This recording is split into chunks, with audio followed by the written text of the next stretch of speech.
아이 사무엘이 엘리 앞에서 야훼를 섬길 때에는 야훼의 말씀이 희귀하여 이상이 흔히 보이지 않았더라.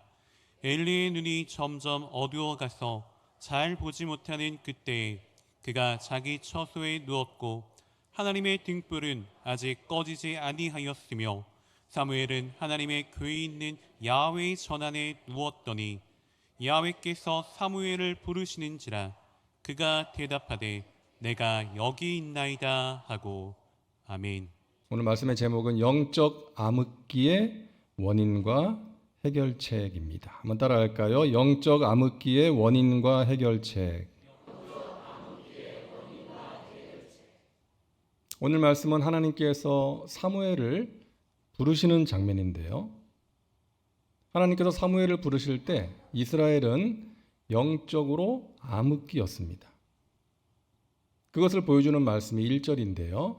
우리 다시 한번 같이 읽을까요? 아이 사무엘이 엘리 앞에서 야훼를 섬길 때에는 야훼의 말씀이 희귀하여 이상이 흔히 보이지 않았더라. 야훼의 말씀이 희귀했다. 세번역 성경에는 하나님께서 말씀해 주시는 일이 드물었다 라고 되어 있습니다. 하나님께서 당신의 백성들을 만나시고 그들에게 자신의 뜻을 전달하시는 일반적인 방법이 말씀이잖아요. 하나님께서는 말씀으로 자신을 나타내시고 말씀으로 자신의 백성들을 찾아오시고 인도하시는데 그 말씀이 희귀해졌다는 거예요. 하나님께서 말씀해 주시는 일이 드물었다는 것입니다. 여러분, 이것이 영적인 암흑기의 가장 큰 특징이에요. 자, 우리가 개인적으로도 적용해 볼 수 있지 않겠습니까? 영적으로 깨어있는 사람, 성령 충만한 사람은 어떤 사람인가? 하나님의 말씀을 듣는 사람, 하나님의 말씀이 들리는 사람이에요. 나에게 주시는 말씀, 깨닫게 하고 새롭게 하는 말씀, 나를 위로하는 말씀, 나를 변화시키는 그 말씀이 있는 사람, 그 말씀을 들을 수 있는 사람인 것입니다. 반대로 영적으로 어두운 상태에 있는 사람은 어떤 사람이에요? 하나님의 말씀이 들리지 않는 사람, 하나님의 말씀을 들으려고 하지 않는 사람입니다. 여러분, 이것이 위기예요. 하나님의 말씀이 들리지 않는 것, 하나님의 말씀이 임하지 않는 것, 하나님의 임재를 경험할 수 없는 것이 위기예요. 예전에는 하나님 말씀이 마음에 와닿고 그 말씀이 나로 하여금 결단하게 하고 내 삶을 변화시켰는데 언제부터인가 하나님의 말씀이 귀에 들어오지 않고 마음에도 들어오지 않는 거예요. 여러분, 이것이 영적인 위기요 암흑기인 것입니다. 자, 그렇다면 영적인 암흑기의 원인이 뭐예요? 무엇 때문입니까? 당연히 죄 때문입니다. 하나님과 하나님 백성 사이를 가로막는 죄 때문이에요. 여러분, 이스라엘은 출애굽의 지도자인 모세와 함께 광야 생활 40년을 마치고 모세의 뒤를 이어서 지도자가 된 여호수아와 함께 가나안 정복 전쟁을 치르게 됩니다. 그리고 드디어 하나님께서 약속하신 가나안 땅을 차지하고 그 땅에서 살게 됐어요. 40년 동안 광야 생활, 그 방랑 생활을 하다가 이제는 정착을 하게 된 거예요. 얼마나 좋았을까? 이제는 농사도 지을 수 있어요. 땅이 비옥해서 농사도 잘 돼요. 얼마나 좋아요. 자, 그러면 하나님께서 좋은 땅으로 인도해 주시고 그 땅에서 살게 해 주셨으면 어떻게 해야 돼요? 하나님께 감사하고 하나님을 잘 섬기면서 살아야 되는데 안타깝게도 이스라엘은 그러지 못했습니다. 하나님께서 그들에게 명령하신 것이 있었잖아요. 절대로 그 땅의 죄악된 문화에 동화되지 말아라. 그 땅 백성들처럼 살지 말고 하나님의 백성답게 살아야 된다. 이방신을 섬기지 말아라. 우상 숭배하지 말아라. 하나님께서 여러 번 강조하시고 또 강조하셨건만 안타깝게도 이스라엘은 하나님께서 하지 말라고 하신 것, 하나님께서 미워하시는 것을 행하게 되죠. 자신의 사명과 정체성을 망각했을 뿐만이 아니라 철저하게 하나님을 버리고 이방신을 섬깁니다. 각자 자기 소견에 오른 대로, 자기가 원하는 대로, 자기 뜻대로, 자기 마음대로 살아갑니다. 그래서 어둠 가운데 빠지게 된 거예요. 그래서 영적인 암흑기가 도래하게 되었던 것입니다. 여러분, 지도자들의 죄도 컸어요. 백성들은 무지하고 연약해서 그렇다고 해도 그들을 바른 길로 이끌어야 되는 영적 지도자들마저 타락하고 말았습니다. 우리가 지난주 금요일에 본 것처럼 사무엘상 2장에서 본 것처럼 제사장이었던 엘리의 두 아들 홈니와 비느하스는 하나님께 드리는 제사법을 지키지 않았어요. 그냥 우습게 여겼어요. 그래서 하나님께 드리는 제사를 통해서 자신들의 사익을 챙깁니다. 그리고 회막문에서 수종드는 여인과 함께 동침하기도 했어요. 그들의 아버지 엘리 제사장은 하나님보다 자식들을 더 사랑해서 그 자식들의 죄를 방치합니다. 여러분, 그러니 우리 하나님께서 마음이 얼마나 아프셨겠어요. 그래서 입을 닫으십니다. 여러분, 우리가 누군가에게 크게 실망하면 할 말이 없잖아요. 할 말을 잃어버리게 되잖아요. 여러분, 우리는 이 이스라엘의 암흑기를 보면서 하나님의 마음을 알아야 돼요. 오늘날 이 시대를 바라보시는 하나님의 마음을 우리가 알아야 됩니다. 하나님께서 사무엘을 부르세요. 회막에서 엘리 제사장의 수종을 들고 있던 사무엘을 하나님께서 부르세요. 잠자리에 든 사무엘에게 음성이 들려요. 사무엘아, 사무엘아. 사무엘은 그것이 하나님의 음성인 줄 모르고 엘리 제사장이 자기를 부른다고 생각해서 엘리에게로 달려갑니다. 부르셨습니까? 아니, 나 너 안 불렀는데 가서 자라. 와서 잠자리에 들었는데 또다시 사무엘아, 사무엘아. 또 엘리에게 달려가서 부르셨나요? 아니, 안 불렀다니까. 가서 자. 또다시 세 번째 하나님의 음성이 들립니다. 사무엘아, 사무엘아. 근데 사무엘은 여전히 그것이 하나님의 음성인 줄 모르고 이제 엘리에게 가서 또 부르셨나요? 그제서야 엘리는 하나님께서 너를 부르시는구나. 또다시 하나님께서 부르시면 그때는 말씀하옵소서, 주의 종이 듣겠나이다 라고 말씀드려라. 그러니까 사무엘이 돌아왔는데 또다시 하나님의 부르심이 임하죠. 사무엘아, 사무엘아.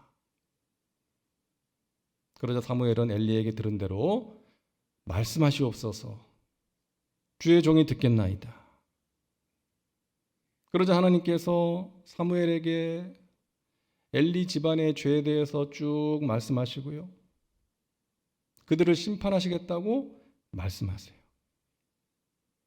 여러분, 저는 이 장면을 보면서 하나님의 마음이 느껴지더라고요. 우리 하나님 얼마나 외로우셨을까? 이 하나님의 외로움이 느껴져서 이 말씀 준비하다가 울었어요. 눈물이 나더라고요. 말씀하시고 싶은데 말씀하실 수가 없는 거예요. 더 이상 엘리에게는 말씀하실 수가 없는 거예요. 하나님을 우습게 알고 하나님의 제사를 멸시한 홈니와 비느하스에게는 말씀하실 수가 없는 거예요. 하나님을 버리고 이방신을 섬기는 이스라엘 백성들에게는 말씀하실 수가 없는 거예요.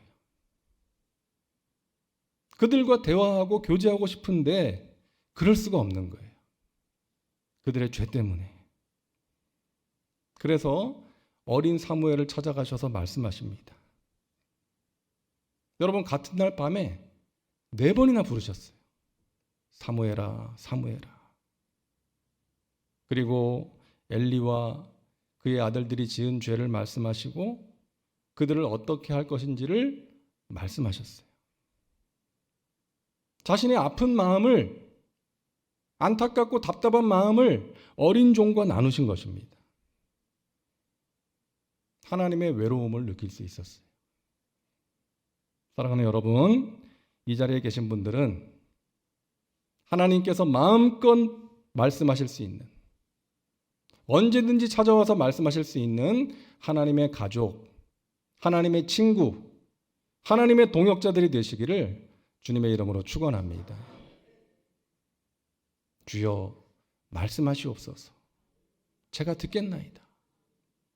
성령님, 저에게 충만히 임하여 주옵소서. 우리 교회 가운데 마음껏 운행하여 주옵소서.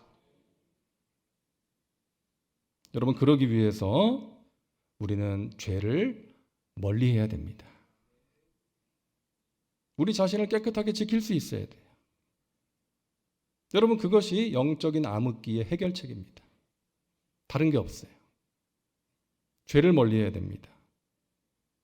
그것이 하나님의 간절한 소원이죠. 하나님께서는 이미 그것을 이스라엘에게 알려주셨어요. 이스라엘이 가나안 정복 전쟁을 시작할 때 하나님께서 여호수아와 이스라엘 백성들에게 명령하신 게 있잖아요. 할례를 행하라. 여러분, 이건 좀 이해하기 힘든 명령이에요. 이제 전쟁을 치러야 되는데 지금 적들이 눈앞에 있는데 할례를 행하라는 거예요. 어떻게 되는지 아시죠? 적들이 쳐들어오면 싸워보지도 못하고 그냥 끝나는 거예요. 하나님께서 그것을 모르실 리가 없죠. 그럼에도 불구하고 그런 명령을 내리신 이유가 뭡니까? 너희는 내 백성이라는 것을 절대로 잊어서는 안 된다. 너희는 구별된 백성이야. 저 더러운 이방 풍습을 절대로 따라서는 안 된다. 이 메시지를 주고자 하신 거예요. 사랑하는 여러분, 우리 하나님께서 오늘을 살고 있는 저와 여러분에게 말씀하십니다. 내가 미워하는 것을 너희도 미워했으면 좋겠다. 절대로 이 세상의 풍습을 따라가지 말아라. 너희는 어둠 속에 빠져서는 안 된다. 빛의 자녀들이다. 빛의 자녀와 같이 행해야 된다. 말씀을 들어야 된다. 그 말씀이 너희를 깨우고 새롭게 할 것이다. 너희의 발의 등이 되고 너희들이 가는 길에 빛이 될 것이다. 하나님께서 그렇게 거룩함과 구별됨을 강조하셨지만 이스라엘은 가나안의 죄악된 문화에 동화되고 말았습니다. 여러분, 사사시대의 특징이 있잖아요. 하나님의 말씀을 어기고 죄를 지어요. 그러면 하나님께서 주변 민족들을 통해서 그들을 징계하시죠. 그러면 깨닫고 살려주세요, 살려주세요. 그러면 하나님께서 사사를 세우셔서, 지도자를 세우셔서 그들을 구원하십니다. 근데 어떻게 돼요?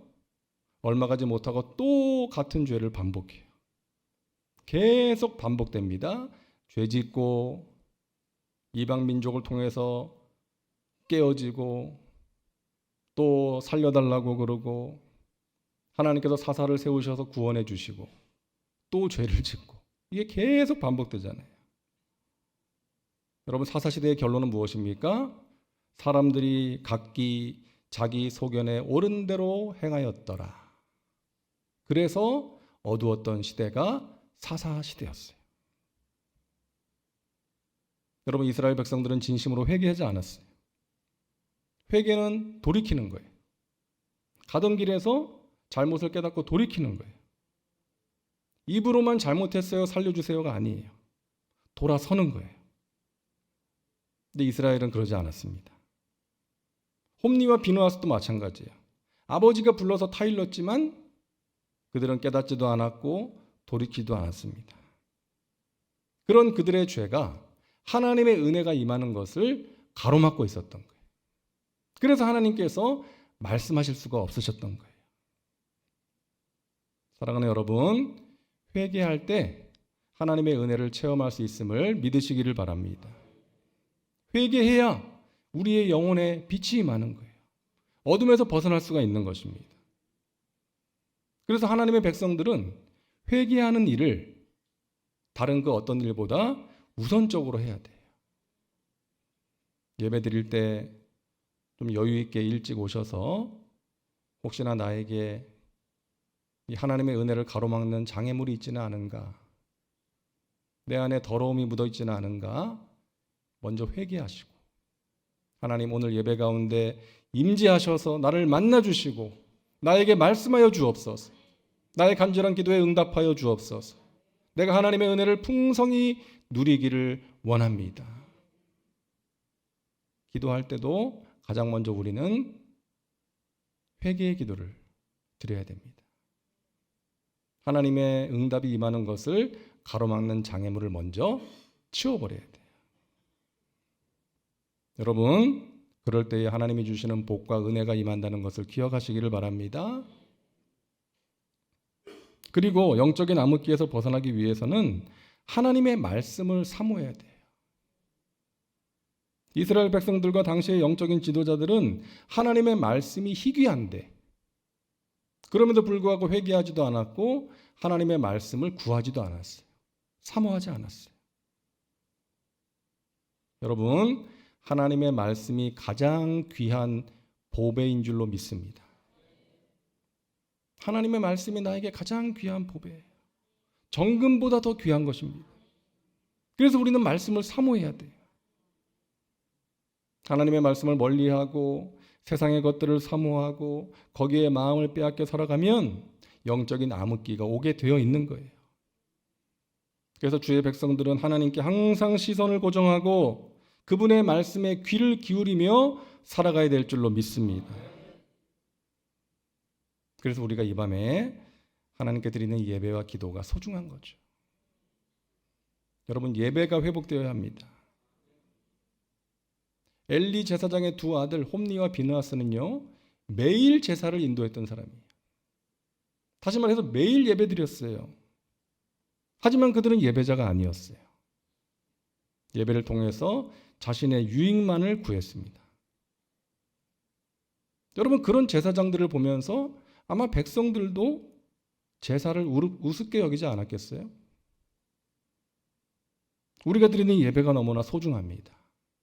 찬양 중에 거하시고 말씀으로 찾아오시고 우리의 간절한 기도에 응답하시는 하나님을 만나는 시간이기 때문이에요. 여러분, 우리가 드릴 수 있는 최고의 예배를 드려야 합니다. 오늘 오전에 이 방이 일동 주민들과 송파 구청장님이 만나는 그 시간을 이제 우리 교회 장소를 빌려서 했어요. 제가 좀 둘러보고 이제 그 시간에도 좀 가봤는데 준비를 많이 했더라고요. 당연하죠. 구청장님 모시는 자리니까 그 동사무소 직원들이 정말 열심히 이리 뛰고 저리 뛰면서 준비를 많이 하더라고요. 근데 저는 어쩔 수 없는 목사예요. 저는 그런 모습 볼 때마다 이런 생각이 들어요. 우리가 매주 드리는 예배, 하나님 모시고 드리는 예배인데 좀 더 잘 준비해서 최고의 예배를 드려야 하지 않을까?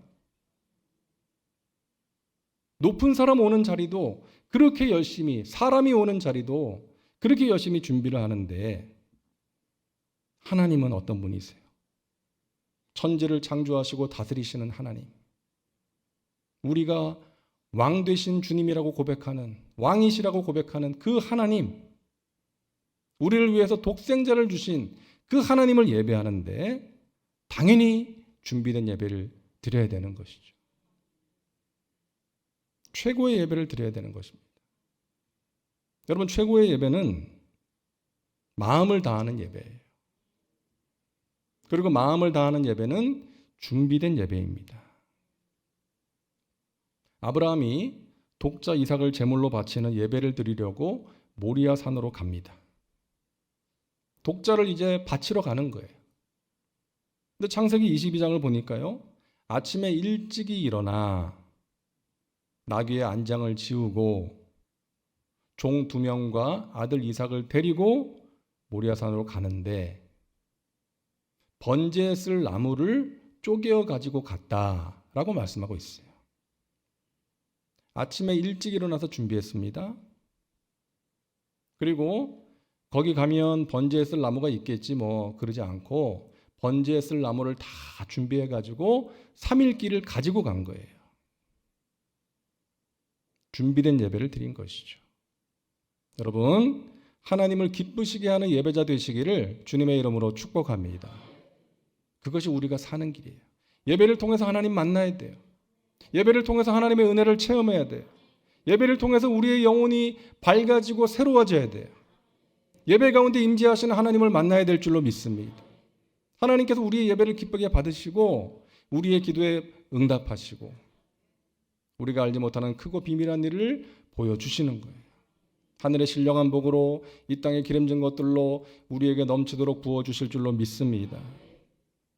우리는 하나님을 존귀하게 여기는 예배자가 되어야 돼요. 여러분, 불의 전차라는 영화가 있어요. 에릭 리들이라는 육상 선수의 실화를 다룬 영화예요. 이 에릭 리들은 1924년 파리 올림픽 때에 영국 국가대표 육상 선수로 참가하게 됩니다. 그 전에 워낙 탁월한 기록으로 여러 대회에서 우승했기 때문에 이번 올림픽 주종목인 100m에서 당연히 금메달을 딸 것이라고 기대하고 있었어요. 주목받는 선수였습니다. 그런데 경기 일정이 발표되자 이 에릭 리들은 그 100m 경기에 출전하지 않겠습니다라고 발표를 해요. 이유는 그날이 주일이었기 때문에. 나는 주일에 예배드리러 가야 됩니다. 예배해야 됩니다. 그 경기에 뛸 수 없습니다. 그 전까지 이 에릭 리드를 높이면서 막 칭찬하기에 바빴던 영국 언론과 국민들이 그때부터 그를 맹렬하게 비난하기 시작해요. 옹졸하기 짝이 없는 신앙인, 편협한 신앙인, 조국의 명예를 저버린 자, 이렇게 비난을 합니다. 근데 에릭 리들은 전혀 개의치 않았어요. 그리고 400m 경기가 주일이 아닌 평일에 열린다는 사실을 알고 감독을 찾아가서 그 경기에 나갈 수 있게 해달라고 요청합니다. 그리고 100m 경기가 열린 주일에 경기에 출전하지 않고 교회에 가서 예배를 드리고 간증을 해요. 드디어 400m 경기가 열리는 날이 되었어요. 근데 에릭 리들의 주종목이 100m였잖아요. 그래서 아무도 기대를 하지 않았어요. 근데 그가 예선을 통과하고 결승까지 진출을 하니까 많은 사람들이 다시금 주목하게 됩니다. 그 올림픽에서 가장 주목받는 경기가 되었어요. 결승전이 열리기 전에 이 에릭 리드는 누군가가 전해준 쪽지를 받게 돼요. 거기에는 이렇게 써 있었습니다. 나를 존중히 여기는 자를 내가 존중히 여기고. 사무엘상 2장 30절 말씀이었어요. 홈리와 비느하스가 하나님의 제사를 경멸하고 죄를 지었을 때 하나님이 주신 말씀이었어요. 나를 존중히 여기는 자를 내가 존중히 여기고 나를 멸시하는 자를 내가 경멸한다. 그 말씀. 그 말씀이 적혀 있었어요. 그리고 승리를 빌며라는 메모였습니다. 이 에릭 리들은 출발 신호가 울리자마자 전력 질주를 하기 시작했어요. 그 해설자가 역시 100m 선수라서 뭘 모르는군요. 처음부터 저렇게 달리면 안 되는데 라고 해설하면서 비아냥거렸대요. 근데 에릭은 처음부터 끝까지 같은 속도로 전력 질주를 해서 47초 6이라는 세계 신기록으로 1위를 하게 됩니다. 기적적인 우승의 비결을 묻는 기자들한테 이렇게 대답을 했대요. 처음 200m는 제가 할 수 있는 최선의 힘으로 달렸고요. 나머지 200m는 하나님의 도우심으로 더욱 힘차게 달릴 수 있었습니다. 사랑하는 여러분, 하나님께서 말씀하시죠. 나를 존중히 여기는 자를 내가 존중히 여기겠다. 여러분, 하나님께 존중히 여김을 받는다. 얼마나 귀한 일입니까? 얼마나 가슴 벅찬 일이에요. 저와 여러분 모두가 우리 하나님을 존중히 여김으로 하나님께 존중히 여김을 받는 사람들 되시기를 주님의 이름으로 축원합니다. 우리가 하나님을 존중히 여기고 최선의 예배를 드림으로 하나님을 높일 때에 하나님께서 우리 예배를 기쁘게 받으시고 우리의 마음의 중심을 기쁘게 받으시고 흡족해 하시며 우리의 삶 가운데 하나님의 살아계심을 나타내 보여주실 것입니다. 하나님은 영적인 암흑기에 이스라엘의 영적 암흑기에 한 사람을 세우시는데 바로 사무엘이에요. 사무엘. 하나님의 말씀이 희귀했던 시대에 사무엘한테는 하나님께서 아끼지 않고 말씀하십니다. 사무엘상 3장 21절 우리 같이 읽습니다. 야훼께서 실로에서 다시 나타나시되 야훼께서 실로에서 야훼의 말씀으로 사무엘에게 자기를 나타내시니라. 아멘. 따라하세요. 야훼의 말씀으로 자기를 나타내시니라. 저와 여러분 모두에게 이와 같은 은혜가 있기를 주님의 이름으로 축복합니다. 사무엘에게 말씀하신 하나님께서 그 말씀을 통해서 자신을 나타내신 하나님께서 저와 여러분에게도 말씀을 통해서 하나님을 나타내시고 하나님이 행하시는 귀한 은혜의 역사를 보여주실 줄로 믿습니다. 우리 하나님은 사람을 통해서 일하세요. 애굽의 압제에서 고통받던 이스라엘을 구원하기 위해 하나님은 모세를 준비하셨습니다. 80년 동안 준비하셨어요. 가나안 정복 전쟁을 위해 여호수아를 준비하셨습니다. 그리고 이스라엘의 영적인 암흑기를 끝내기 위해 사무엘을 준비하셨어요. 여러분 하나님께서 함께 하시고 사용하시는 한 사람의 힘이에요. 성경이 우리에게 가르쳐주는 내용입니다. 하나님께서 함께 하시고 사용하시는 한 사람의 힘. 저와 여러분 한 사람이 우리의 가정을 변화시킬 수 있고 우리의 교회를 변화시킬 수 있고 우리 지역사회를 변화시킬 수 있음을 믿으시기를 바랍니다. 마틴 루터 한 사람으로 인해서 그 어두웠던 중세 유럽의 교회의 종교개혁의 불길이 당겨졌어요. 리빙스턴 한 사람으로 인해서 검은 대륙 아프리카에 예수님의 사랑이 전해졌어요. 허드슨 테일러 한 사람을 통해서 중국 내륙에 주의 복음이 전해지게 되었습니다. 마틴 루터킹 목사를 통해서 인간 취급을 받지 못하던 흑인들의 인권이 좋아지고 흑인들이 마음껏 살 수 있는 세상이 오게 된 줄로 믿습니다. 지금도 하나님께서는 하나님의 손에 붙들린 한 사람을 통해서 하나님의 선하신 뜻과 계획을 이루고 계심을 믿으시기를 바랍니다. 내가 있는 그 자리에서 하나님을 바라보고 의지하며 영적으로 깨어서 기도하며 하나님의 말씀 듣기를 갈망하며 최선을 다하는 여러분을 통해서 하나님께서 귀한 일을 이루고 계심을 믿으시기를 바랍니다. 하나님이 찾으시는 그 한 사람, 하나님께서 마음껏 사용하실 수 있는 그 한 사람들 되시기를 주님의 이름으로 축원합니다. 말씀이 들리는 은혜가 있기를 바랍니다. 그래서 하나님이 주시는 말씀으로 여러분 날마다 새롭게 되시고 하나님의 임재 가운데 살아가는 복된 삶을 살아가시기를 주님의 이름으로 축원합니다. 기도합니다. 좋으신 하나님, 이스라엘의 영적 암흑기에 사무엘을 부르시는 하나님을 우리가 보았습니다. 죄가 하나님과 우리 사이를 가로막는다는 것을 알게 하셨습니다. 우리가 항상 하나님 앞에서 깨어서 우리 자신의 모습을 돌아보게 도와주시고 죄를 멀리하고 죄를 미워하며 하나님께서 기뻐하시는 아름다운 삶을 살아갈 수 있도록 인도하여 주옵소서. 하나님, 우리가 깨끗한 그릇이 되어서 하나님이 주시는 은혜와 복을 받기를 원하고 하나님의 나라와 영광을 위해서 귀하게 쓰임받기를 원합니다. 주님, 우리를 정결하게 하여 주옵시고 깨끗한 그릇이 되게 하여 주옵소서. 말씀이 들리는 은혜를 주시옵소서. 하나님이 주시는 말씀으로 위로받고 새로워지고 우리의 삶이 변화되는 역사가 있게 하여 주시옵소서. 이 밤에 우리에게 은혜를 베푸시는 하나님을 찬양합니다. 예수님의 이름으로 기도하옵나이다. 아멘.